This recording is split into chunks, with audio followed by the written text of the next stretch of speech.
देखिए, श्री अखिलेश यादव जी हार की हताशा के गर्त में डूब गए। समाजवादी पार्टी का राजनीतिक भविष्य आज के रिजल्ट के बाद पूरी तरह से अंधकारमय हो गया। वह बिहार में कह रहे थे कि हम अवध में हराए हैं और मगध में हराएंगे, और हम कह रहे हैं हम मगध भी जीत गए हैं, अवध और यूपी जीतने जा रहे हैं 2027 में। और श्री अखिलेश यादव जी, आपका न जंगल राज चल पाया है, न कट्टा राज चल पाया है, न गुंडा राज चल पाया है, न भ्रष्टाचार चल पाया है, न दंगा राज चल पाया है, न तुष्टीकरण चल पाया है, न जातिवाद चल पाया, न परिवारवाद चल पाया। यहाँ सबका साथ सबका विकास, जो माननीय प्रधानमंत्री मोदी जी गरीब, युवा, महिला, किसान, सबका ध्यान, सबका सम्मान, एक भारत श्रेष्ठ भारत के लिए काम करते हैं।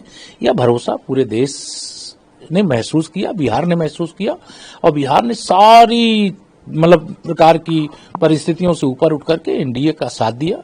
और माननीय प्रधानमंत्री श्री नरेंद्र मोदी जी देश का भरोसा है, श्री नीतीश कुमार जी बिहार का भरोसा है, जो एनडीए के नेता श्री चिराग पासवान जी हों, श्री उपेंद्र कुशवाहा जी हों, चाहे श्री जीतन राम मांझी जी हों, और चाहे हमारे जो दोनों उप मुख्यमंत्री श्री सम्राट चौधरी जी और श्री विजय सिन्हा जी हों, सबके प्रति, और वहां के प्रदेश अध्यक्ष सहित प्रदेश की पूरी टीम हो, जिलों की टीम हो, बूथ से लेकर के विधानसभा तक की टीम हो, सबने बहुत मेहनत किया, और उस मेहनत का परिणाम है कि जनता का आशीर्वाद मिला।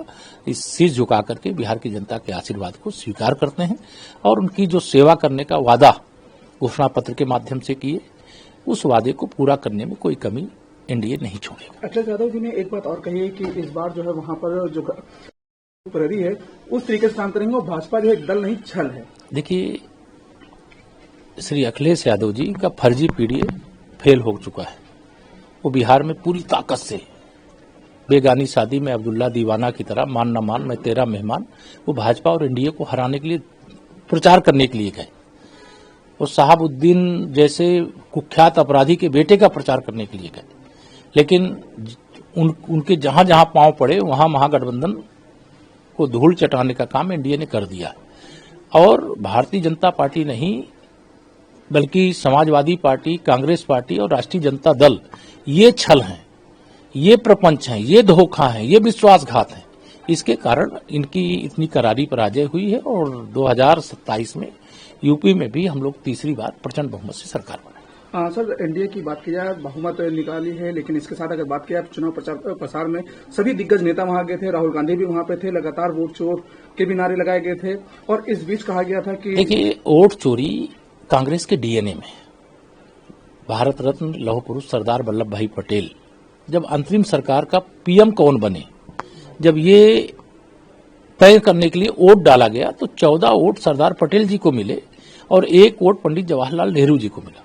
और प्रधानमंत्री अंतरिम सरकार के कौन बने? पंडित जवाहरलाल नेहरू जी बने। तो वोट चोरी तो कांग्रेस के डीएनए में है। उसी समय से इन लोगों ने चोरी शुरू कर दिया, और उसके बाद इसी इतिहास में दर्ज है कि इसी रायबरेली उत्तर प्रदेश में लोकसभा के चुनाव में श्री राजनारायण, जो श्रीमती इंदिरा गांधी को चुनाव हरा चुके थे, जीत चुके थे, लेकिन बेईमानी करके श्रीमती इंदिरा गांधी जी को विजयी घोषित किया गया।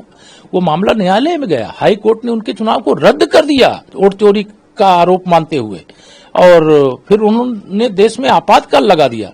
जिस राहुल गांधी और उनके फैमिली के डीएनए में वोट चोरी है, वो इस प्रकार का आरोप लगाएंगे तो जितनी कड़ी सजा बिहार की जनता ने राष्ट्रीय जनता दल और कांग्रेस को दिया है, इससे कड़ी सजा जहां जहां भी आने वाले समय में चुनाव होंगे वहां पर भी इनको मिलेगी, क्योंकि देश अब जाग चुका है।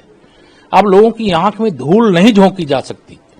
मतदाता सूची के शुद्धिकरण का सारा देश स्वागत कर रहा है, सारा बिहार स्वागत कर रहा है, और जहां कहीं पर भी हो रहा है वहां स्वागत ही स्वागत हो रहा है। सर, दिल्ली के देखिए, जब आतंकवादी हमला हमारे देश में किया जाएगा तो उत्तर प्रदेश की कैबिनेट ने उसकी निंदा भी की है, और आतंकवादी हमले को रोकने के लिए जो माननीय प्रधानमंत्री श्री नरेंद्र मोदी जी के नेतृत्व में भारत सरकार और राज्यों की सरकारें जो कार्रवाई कर रही हैं, उसको पूरा देश देख रहा है, समझ रहा है, और देश के दुश्मनों के खिलाफ कठोर से कठोर कार्रवाई करने की नीति रही है भारत सरकार की। अगर आतंकवादी हमला हुआ है तो पहले भी surgical strike, air strike, operation Sindoor हो चुका है। इस आतंकवादी हमले की भी बहुत गहराई से जांच करने की कार्रवाई चल रही है। जो उसका सच सामने आएगा, जो जो उसके दोषी होंगे, जो आतंकवादी हमले के जिम्मेदार होंगे, उनके खिलाफ इतनी कठोर कार्रवाई होगी कि वो मिसाल बनेगी। ये माननीय गृह मंत्री जी का बयान आपने भी देखा होगा। सर, दिल्ली ब्लास्ट हुआ था, उस दौरान अखिलेश यादव जी ने एक निशाना साधा था सुरक्षा जांच एजेंसियों को लेकर के कि ये घटना रोकी जा सकती थी, लेकिन आखिर पहले घटना क्यों नहीं देखिए, रोकी? श्री बाद में- अखिलेश यादव सूप बोले तो बोले, चलनी ना बोले, क्योंकि सिमी के जो आतंकवादी थे उनको उन मुकदमे उनके वापस लेने का काम श्री अखिलेश यादव की सरकार में हुआ था। हाई कोर्ट ने उसे स्वीकार नहीं किया और उसके बाद उनके खिलाफ मुकदमा चला और मुकदमे में किसी को फांसी की सजा हुई, किसी को उम्र कैद हुआ। तो आतंकवादियों की समर्थक हैं श्री अखिलेश यादव जी, और इसलिए आतंकवाद पर उनको बोलने का अधिकार नहीं है। आतंकवाद के फन कुचल दिया जाएगा इस देश में। अब आतंकवाद का पालन पोषण करने वाली न कांग्रेस देश की सरकार चला रही है और न आतंकवादियों के मुकदमे वापस लेने वाले श्री अखिलेश यादव जी उत्तर प्रदेश के मुख्यमंत्री हैं। इसलिए मैंने कहा, सूप बोले बोले, चलनी न बोले। सर, यादव जी के साथ और उस तस्वीर को काफी लोगों ने पसंद भी किया था, तो आखिर क्या बात हुई थी? और अब नहीं, कोई बात नहीं, सामान्य भेंट हो गई थी। तो उन्होंने कहा मिठाई कब खिला रहे हो? हमने कहा 14 तारीख को, जिस दिन चुनाव जीतेंगे उस दिन खिलाएंगे। अभी मिठाई उनको भिजवा रहा हूँ।